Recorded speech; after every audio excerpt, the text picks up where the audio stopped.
how to write emails that people will actually open and read. Hey, I'm Scott Beckford. This is the I Love Mortgage Brokering podcast. And each week I bring you topics on Fridays that are either something that I'm coaching someone on or something that I've been talking about. And this week I want to talk about email, as I personally think email is a massively underutilized strategy for most mortgage brokers. In fact, the number one way I've made the most money in the mortgage business is from email, hands down, because email is, I can make sure, and even if it's not even perfect, but it is absolutely, it's scalable. You can create leverage, and I can send a message to a lot of people versus if you create content online, you can't guarantee who's going to see it. The algorithm could change. You could get banned, all that stuff. So the email is absolutely critical. And I think emails are not well done most of the time. So I'm going to share a few tips that I've found that work really well.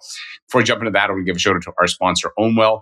Ownwell is an amazing tool for Canadian brokers. It's an email tool, actually, that sends a monthly report, shows home equity and buying power, and has high open rates, 60 to 80%, and creates tons of conversations around the mortgage and gives brokers something that value that they can add on a monthly basis. Check it out at ownwell.ca/Scott. And let's jump into this episode. Okay, so first mistake I see people make is when they write an email, especially don't make it look like a newsletter. I don't want to be on a newsletter. I want to be on an email that a friend is sending me. So I tend to not like any of the big graphics and the stuff at the top. I think most times people see that we automatically go, ugh, and we often skip it. So personally, I want to make it look like a one-to-one email and get rid of all that stuff.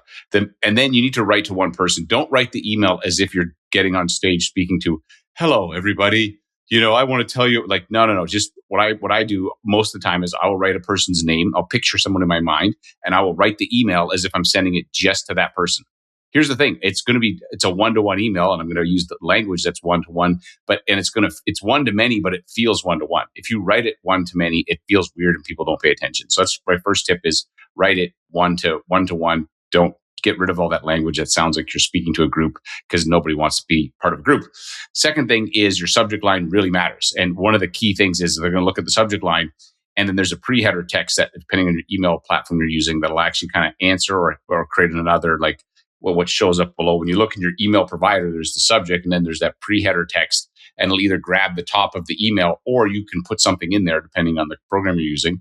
I use Active Campaign, and I'll put something in there that either answers that question a little bit or gives them a bit more context and then wants them to read or encourages them to read further. And so spend some time thinking about the subject line, but then make sure you deliver on what that subject line is. So it can't be a bait and switch where you talk about one thing and then switch because they'll get frustrated with you. So make sure, but do spend more time on the subject line. And with ChatGPT and these tools now, it's very easy to go and create good subject lines. What I do is I'll go to ChatGPT, I'll put my content in there, and then I'll say, hey, you're Dan Kennedy. You're a master marketer, copywriter. He's actually a fantastic copywriter. I think he used to charge like $100,000 to write a letter that people would use for direct response or more.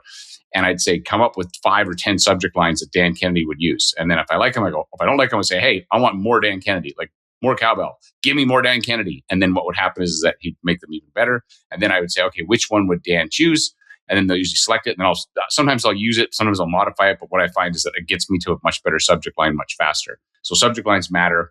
And you can use your content, like whatever you've created in the content, and then go back and use tools like ChatGPT or AI tools to come up with a subject line. So step 1, write to one person. Step 2, make sure that you use an AI. Make sure the subject line is good. Next thing is just about formatting. So one of the things that I can't stand, and I promise you're the same, is when somebody sends you an email that is a wall of text. It's like this giant, paragraphs. I'm going to be like, ugh. It's like somehow I'm mentally tired. Whereas the best emails, the email marketers that are killing it, that are making millions and millions of dollars, if you look at how they email, if the email comes one-to-one, it's written in short sentences. There's space between them. Sometimes they'll put spaces where you may not naturally, you wouldn't get good marks in this if you were writing an essay in university, but don't worry about it. You're not writing an essay in university. You're writing for someone who has a short attention span and you want them to actually read the dang thing. So create space. If you're on my email list, you can see I'll often have spaces between things intentionally, because when I get emails like that, I just kind of start reading, and all of a sudden it's like you're walking downhill, and it's like, oh, this is really easy for me. As soon as I see that big block of text, I'm like, I'm out. One time I remember I got and I find, no offense to anybody who's a teacher or married to a teacher, but I find that sometimes the teacher's emails are way too much content. It's just like massive wall of text, and in there it's buried the most important thing, and I miss it. I remember one time I missed my kids' parent teacher interviews because it was buried. I'm like, I'm not reading this. This is too much work. Gone. And it's like, hey, you missed my parent teacher interviews. I'm like, oh, dang, I'm not a good parent.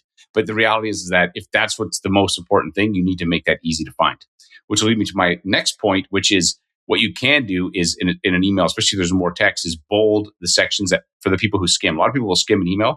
And so if you have key things bolded, like, this, and this, they'll skim through and then they'll go back and like, oh, that's actually interesting enough that I want to read it. And so that's another trick that you can use if you like. And I've seen that work really well. I don't use it a lot.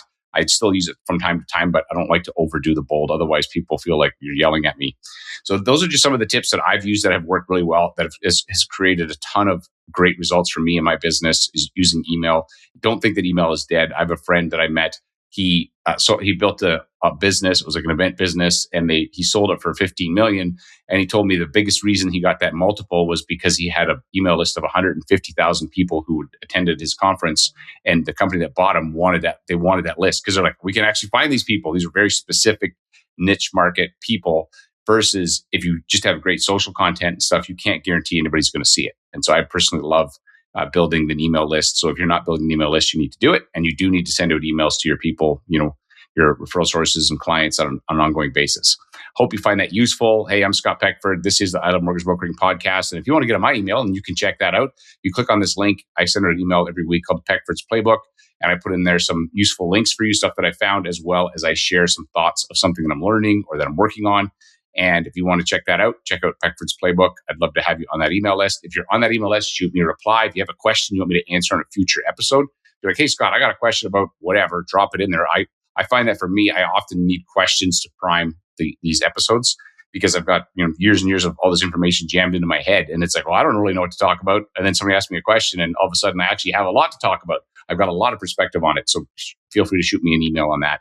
And I'm happy to put one of those into an episode for you. Thanks for listening. As I always say, there's no problem in your mortgage business that someone else hasn't already solved. Your problem is who's got the answer. This podcast is designed to provide some of those answers. Thanks for listening, and I will see you on the next episode.